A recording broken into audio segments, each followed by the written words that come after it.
Hassan Ouattara, réélu pour 5 nouvelles années à la tête de la Côte d'Ivoire, victoire dès le premier tour, plus de 94% des suffrages. Le taux de participation, lui, est proche des 54%.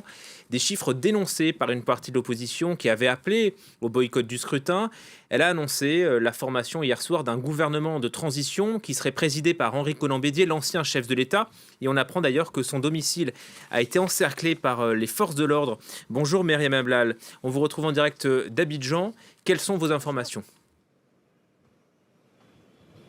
Alors, je vous le confirme, l'ancien président Henri Konan Bédié a convoqué une conférence de presse à son domicile à 13h30. À 13h30, un petit peu avant, à 13h15, heure locale, lorsque les journalistes ont commencé à se regrouper devant sa résidence, certains ont pu entrer, d'autres ont été empêchés d'entrer. Ils ont dû rebrousser chemin, les forces de l'ordre les ont repoussés. Il y avait environ 6 camions de police qui avaient encerclé le domicile de l'ancien président, qui était à l'intérieur.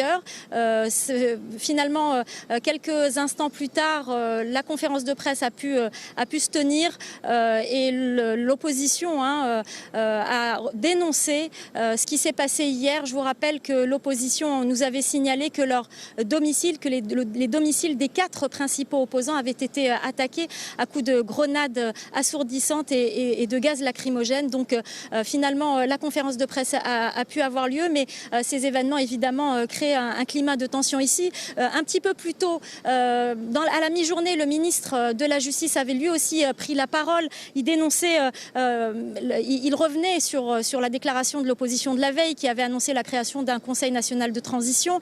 Il a qualifié cette annonce de complot. Il a dit que c'était une démarche qui était punie par la loi, que, je cite, que le procureur de la République serait saisi pour que soient traduits devant les tribunaux les complices et les auteurs de ces complots.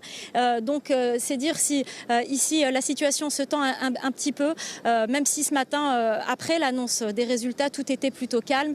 Il y a visiblement toujours un bras de fer entre l'opposition et les autorités.